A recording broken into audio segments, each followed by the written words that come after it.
네, 미래 산업의 쌀이라고 불리는 반도체 기술을 이끄는 국가가 세계 산업을 좌지우지한다고 해도 과언이 아닌데요. 최근 미중 갈등으로 글로벌 반도체 시장에 변화가 생기고 있습니다. 스튜디오에 나와 있는 대외경제정책연구원 중국경제통상팀 오종혁 전문연구원과 이야기 나눠보겠습니다. 안녕하세요, 박사님. 안녕하십니까. 네, 박사님. 미중 간의 갈등이 반도체 분야에서까지 심화가 되고 있습니다. 미중 간의 반도체 대립 그간 어떻게 진행이 되었습니까? 일단 무역 전쟁으로 시작된 양국의 대립이 네. 반도체 기술 패권 중심으로 이제 경쟁으로 이제 변화하고 있는 상황이고요. 최근에 어떤 일련의 상황을 보자면 2021년에 이제 바이든 행정부가 출범하면서 네. 반도체를 비롯한 이제 공급망 조사를 시작했고요. 이때 그 몇 개의 이제 위험 기업에 대한 제재 리스트를 이제 등록을 했고, 또 2022년에는 뭐 IRA 법안이라든가 칩스 법안 뭐 이런 것들을 발의했고, 또한 이제 8월에 AI 칩에 대한 수출 통제가 이루어졌고, 10월에는 이제 반도체 장비에 대한 통제가 이제 광범위하게 이루어지다 보니까 네. 이게 대립이 조금 심해졌습니다.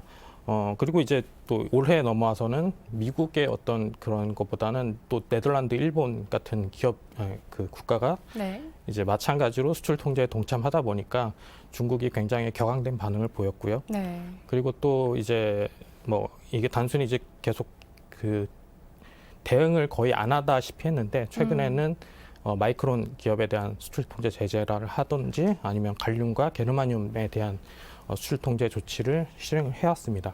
네, 말씀하신 것처럼 중국이 최근 반도체 핵심 광물이죠. 갈륨과 게르마늄에 대한 수출 통제를 선언을 했습니다. 미국의 계속되는 제재에 대해서 중국도 보복을 한 건데요. 이 부분은 어떤 영향을 미칠까요? 일단 뭐 7월 3일자로 이게 나왔는데요. 네. 그 관세 코드 기준으로는 갈륨, 게르마늄의 38가지 품목입니다. 네. 8월부터 시작이 되고, 뭐 일단 갈륨과 게르마늄이 조금 이제 익숙하지가 않은데, 생소합니다. 이게 이제 일단 반도체라든가 뭐 태양광 전지 뭐 이런 부분에 사용되기 때문에 사용되고요. 네. 또 이제 중국이 전 세계 매장량의 생산량의 각각 80%와 60%를 차지하면서 이게 어떻게 보면 무기화가 될 수 있죠. 그리고 이제 그 최근에 우리나라의 영향 같은 경우는 이제 정부에서 입장을 발표를 했는데, 일부에는 영향이 있겠지만 사실은 뭐 대체가 가능하고 또 뭐 일정 부분의 재고가 있기 때문에 이 부분은 사실 크게 영향은 없다고 생각되고요. 네. 다만 이제 어쨌든 갈륨 같은 경우가 차세대 반도체의 중요 소재이기 때문에 이게 아직까지는 시장이 개화가 되지 않았지만 머지않아 이게 개화가 된다면 영향이 있을 것 같고요. 또한 이제 중국이 생산을 하는 광물이 여러 가지가 있는데, 그 중에서 이제 비중이 높은 게 히토류와 흑연이 있습니다. 네.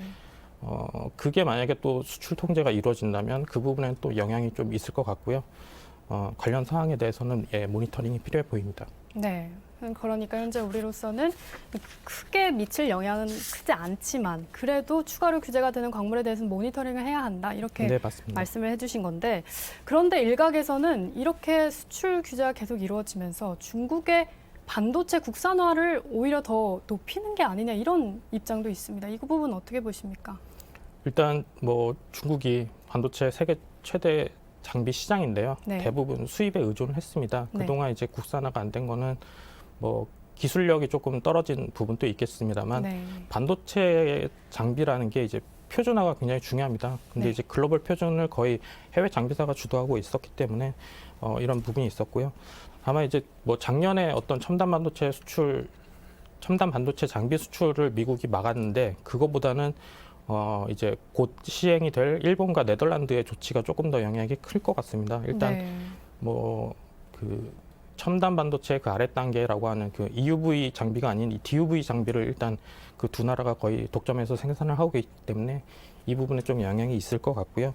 특히 그 열 처리 장비와 뭐 그 시각 낭비라는 게 또 있습니다. 근데 네. 그 중에 이제 그 해당 분야에 대해서 중국이 수입하는 수입액의 60% 정도를 일본이 차지하고 있기 때문에 이 네. 부분에 좀 영향이 있을 것 같고요. 어쨌든 이런 장비 수출뿐만 아니라 뭐 인력도 이제 조금 제한이 되기 때문에 사실 뭐 국산화를 이제 선택이 아니라 필수적으로 해야 되는 상황이기 때문에 향후 중장기적으로는 이제 국산화율이 올라갈 것 같습니다. 네, 그러니까 각국의 계속되는 수출 통제로 인해서 중국의 반도체 국산화는 필수가 됐다 이렇게 말씀을 해주셨는데 사실 반도체 국산화를 위해서는 뭐 생산이라든지 제조라든지 이렇게 해낼 수 있는 기술력이 중요하지 않겠습니까? 중국의 기술력은 현재 어떤 상황인가요? 맞습니다. 우선 근데 첨단 반도체를 설명하기 앞서서 이제 그 제조와 설계를 좀 구분해서 말씀드리고 싶은데요. 네. 일단 제조의 경우에는 사실은 최근에 뭐 3나노미터 반도체, 4나노미터 반도체 이렇게 굉장히 미세한 반도체 미세 패턴을 그려야 됩니다. 근데 이제 이거를 그리기 위해서는 노광 장비가 필수인데요. 이 부분에서는 사실 중국이 조금 잘 안 되는 부분입니다. 국산화가. 노광 장비요. 네네, 맞습니다. 그럼에도 불구하고 사실은 중국은 이게 꼭 필요하기 때문에 계속적으로 국산화를 하려고 하고 있고요. 네. 사실 유일하게 이제 상하이 마이크로전자라는 기업이 이걸 하고 있습니다. 지금 현재는 90나노미터 노드까지 이제 양산이 되고 있는 상태고, 네. 뭐 더 나아가 28나노미터 노드의 어떤 장비를 개발 중인데, 네. 사실은 뭐 이게 지금 현존하는 ASML의 EUV 장비와는 뭐 10년 정도 격차가 있습니다만 어쨌든 이게 개발이 되면 뭐 여러 가지 멀티 패터닝이라든가 뭐 이런 방식을 통해서 조금 더 미세화가 가능하기 때문에 어떤 중국의 첨단 반도체 기술을 이제 진전시키는 계기가 될 것 같고요. 설계와 관련해서도 사실 중국의 어떤 기업에 대해서 사실 잘 알려지진 않았는데 네. 최근에 이제 AI가 대두되다 보니까 거기에 사용되는 GPU라는 칩이 있지 않습니까? 네. 예, 거기 GPU 업체 중에 사실은 기술력을 가진 기업이 꽤 많다고 지금 알려지고 있습니다. 네. 그 중에 이제 대표적인 게 바이렌 테크놀로지라는 기업이 있는데요. 거기서 나오는 BR100과 BR104라는 모델이 있어요. 네. 예, 그 모델 같은 경우는 사실은 제조사 주장에 따르면 현존하는 엔비디아의 A100과 H100보다도 높습니다. 뭐 그게 뭐 맞고 틀린지는 정확하게는 따져볼 수 없지만 일단 그런 스펙 사양이 시장에 나오다 보니까 미국도 여기에 대한 어떤 경계를 했는지 엔티티 리스트에 해당 기업을 이제 올려놓고 더 이상 이제 이게 양산이 되지는 못했습니다. 예. 네, 그렇군요. 사실 각국에서 이렇게 중국에 대한 수출 규제를 하다 보니 중국도 대규모 투자가 이루어질 것 같은데요. 그렇다면 중국에서 지금 국산화를 위해서 어떤 정책들이 추진이 되고 있습니까? 정책을 전반적으로 좀 한번 훑어드리자면 일단 2000년에 처음으로 이제 반도체 정책이라는 게 나왔습니다. 중국에서. 사실은 뭐 이때는 뭐 국산화라기보다는 해외의 기업들을 유치하기 위한 어떤 인센티브 제공 성격이 강했고요. 실제로는 2014년에 처음으로 국산화 전략이 추진이 됐습니다. 이때는 이제 이 시기를 전후해서 ICT 산업이 중국 경제에서 차지하는 비중이 올라갔고 반도체에 대한 수요가 올라갔는데 대부분 수입에 의존하다 보니까 이런 정책이 나왔고요.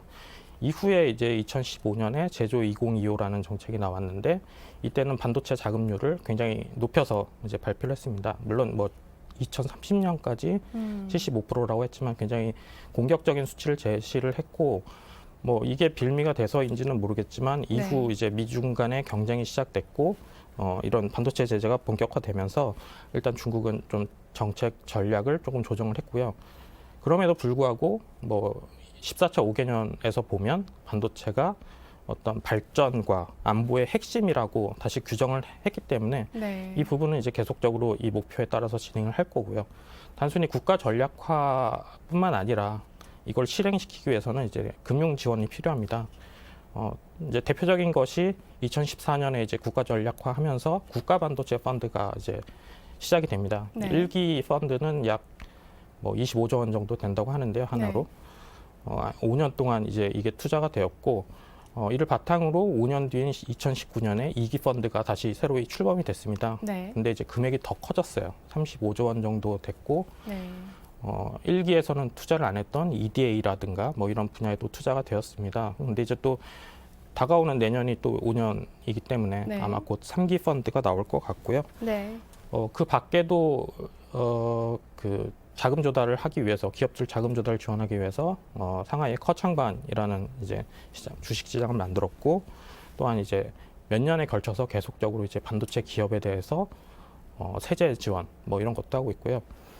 마지막으로 이제 말씀드릴 게 결국에는 이게 반도체가 인력 경쟁이기 때문에 네. 이제 그동안 사실은 중국은 이렇게 했음에도 불구하고 대부분 인력은 또 해외에서 데려왔거든요. 네. 그렇기 때문에 이제 인력, 실무가 가능한 어떤 그런 인력들을 양성하기 위한 정책을 계속 추진하고 있습니다. 네, 그렇군요. 말씀하신 거 들어보면 2014년 5년 주기니까 2014년부터 반도체 펀드를 조정해서 수십조 원을 투자하고 있는 등 전폭적인 지원이 이루어지고 있는데 그렇다면 반도체 국산화가 현재 어느 정도까지 이루어진 수준인가요? 일단 수치로만 보면 네. 약 35% 정도가 지금 나옵니다. 이건 근데 이제 단순히 수치로 보면 아직 높다고는 말씀을 드릴 수 없지만 네. 이게 전년 대비 14%포인트가 늘어났기 때문에 속도 면에서는 지금 빨리 이루어지고 있다 정도로 이제 해석이 되고요. 다만 또 이제 이거를 또 쪼개서 나눠서 보면 국산화의 정도는 좀 차이가 납니다. 일단 반도체 공정이 여러 가지 우리나라에서 이제 보통 8대 공정이라고 하는데 그 중에 뭐 식각 공정이라든가 세정 공정 그리고 뭐 증착 일부에 있어서는 한 20-30%대가 나옵니다. 네. 근데 이제 아까 앞서서 말씀드렸지만 그 첨단 반도체에 필요한 노광 장비라든가 이온 주입 같은 경우는 사실 5%가 제대로 되지 않고 그러니까 거의 국산화가 되지 않는 거고요. 네. 일단 뭐 기업별로 보면은 뭐 여러 가지 기업이 있습니다만 네. 사실상 이 국산화를 주도하는 기업이 두 군데 정도 이제 제가 생각이 되는데 네. 일단 베이팡 화창이라고 하는 나우라라는 기업이 있고요. 네. 그리고 중웨이 반도체라고 하는 에이맥이라는 기업이 있습니다. 특히 나우라라는 기업은 그 8대 공정에 있어서 뭐 식각, 방막, 증착, 세정 그러니까 거의 모든 부분에 있어서 장비를 생산하는 업체입니다. 사실상 이 업체가 지금 반도체 국산화를 주도한다고 볼 수가 있고요. 이 업체도 역시나 이제 뭐 베이징이라든가 국가 반도체 펀드에 투자를 받고 있는 기업이고요. 에이맥 같은 경우에는 중국 기업 중에서는 기술력을 상당히 인정받는 기업인데요. 이 기업 같은 경우에는 미국의 장비사에서 근무를 하던 엔지니어들이 나와서 이제 창업을 한 기업이고 실제로도 뭐 나우라 같은 경우에는 대부분 국내 기업에 납품을 했지만 에이맥 같은 경우에는 뭐 TSMC라든가 네. 삼성전자, SK 하이닉스 등에도 납품을 한 적이 있습니다. 그리고 어쨌든 이러한 그 반도체 수출 통제가 계속 이어진다면 이제 로컬 파운드리 업체에서도 이런 그 공급망을 안정화시킬 필요가 있기 때문에 네. 국내 그러니까 그 중국 기업에 대한 어떤 투자를 늘릴 것 같습니다. 네, 그렇군요. 사실 이렇게 세계 선도 기업과의 격차를 줄이고 국산화를 잘 이뤄내기 위해서는 기술 개발이라든지 인재 양성이라든지 이런 것들이 관건이지 않습니까? 이런 것들은 하루아침에 이루어지는 것들이 아닌데 그래서 중국이 우리 기술을 좀 탈취할 수도 있다는 우려가 되는데요. 이 부분 어떻게 보십니까? 실제로 몇몇 사건이 있었죠, 그동안. 네. 뭐 일단은 뭐 그런 사건들을 봤을 때는 중국이 당연히 어떻게 보면 후발주자 입장에서는 선발에 좋은 이제 소스가 있으니까 이걸 활용하고 싶은 건 당연합니다. 근데 네. 이제 문제는 이게 뭐 자금을 통해서 뭐 일시적으로는 뭐 인력을 유치한다고는 하지만 뭐 이게 뭐 편법적으로나 아니면 일부는 불법적으로 이제 기술이 쉽게 유출되다 보니까 그 부분이 사실은 굉장히 우리 입장에서는 힘들게 기술을 개발을 했는데 네. 좀 쉽게 유출되는 게 좀 안타까웠죠. 그래서 이제 이걸 사실은 뭐 인식의 문제도 있고요. 사실은 처벌도 조금 더 강화할 필요가 있고 뭐 나아가서는 사실은 기술자에 대한 인식과 어떤 적절한 보상도 필요해 보입니다. 예. 네. 그 이야기를 들어보니까 우리도 참 전략을 잘 짜야겠다라는 생각이 드는데요. 네, 그렇다면 앞으로 반도체 시장을 선점하기 위해서 우리가 어떤 방향으로 나아가야 할까요? 일단 우리가 이제 K 반도체 전략을 발표한 바 있습니다. 거기서는 이제 미래 반도체 분야에서 우리가 어떤 부분에서 선점을 할 건지 그런 네. 의지와 비전을 보여줬고요. 단순히 지금 반도체는 어떤 기업 간 경쟁을 넘어섰지 않습니까? 네. 결국에는 이제 국가 간 생존에 있어서 필요한 물자이기 때문에 이 부분은 어떻게 보면 뭐 기업과 정부가 원팀이 돼서 움직여야 될 필요가 있다고 일단 생각이 들고요. 네. 뭐 간단하게 또 제언을 드리자면 일단 메모리 분야, 우리가 잘하고 있는 메모리 분야에 있어서는 사실은 초격차를 유지하는 게 굉장히 중요합니다. 근데 이제 네. 다만 뭐 이거는 뭐 우리의 기업들이 워낙에 잘하고 있는 분야지만 사실은 국가의 지원도 사실은 계속적으로 필요해 보이는 부분이고요. 또 나아가서 이제 차세대 반도체, 아까 말씀드렸습니다만 그 관련 반도체와 SiC 반도체 두 가지가 있는데 거기에 대해서 중국도 굉장한 투자를 하고 있습니다. 네. 왜냐하면 이 그 차세대 전력 반도체가 아직까지는 시장을 뭐 개화했다고 볼 수는 없지만 이게 그 내구성이 굉장히 높은 반도체입니다. 기존의 네. 반도체보다 열이라든가 이런 거에 견디는 능력이 좋기 때문에 결국에는 그 전기차, 그 신재생 에너지의 그리드 부분에 이게 절대적으로 또 나중에 필요할 것 같거든요. 그러니까 결국에는 이런 부분에 있어서 이제 초기 시장에 대한 어떤 그 주도권을 뺏기지 않도록 우리가 해야 될 것 같습니다. 아마 그 배터리와 마찬가지로 이 부분에 이제 경쟁이 될 것 같고 결국에는 이제 또 중국에 대한 기술 경쟁력도 계속 파악이 필요할 것 같고요. 마지막으로는 이제 반도체도 결국엔 인력 경쟁이기 때문에 네. 이제 신진 인력들을 우리가 계속 음. 잘 양성하는 것도 중요하고 또 말씀드렸듯이 쉽게 뺏기지 않도록 네. 이런 거를 잘 하는 방법을 고민해 봐야 될 것 같습니다. 네. 네, 지금까지 대외경제정책연구원 중국경제통상팀 오종혁 전문연구원과 이야기 나눴습니다. 오늘 말씀 고맙습니다. 네, 잘 감사합니다. 들었습니다.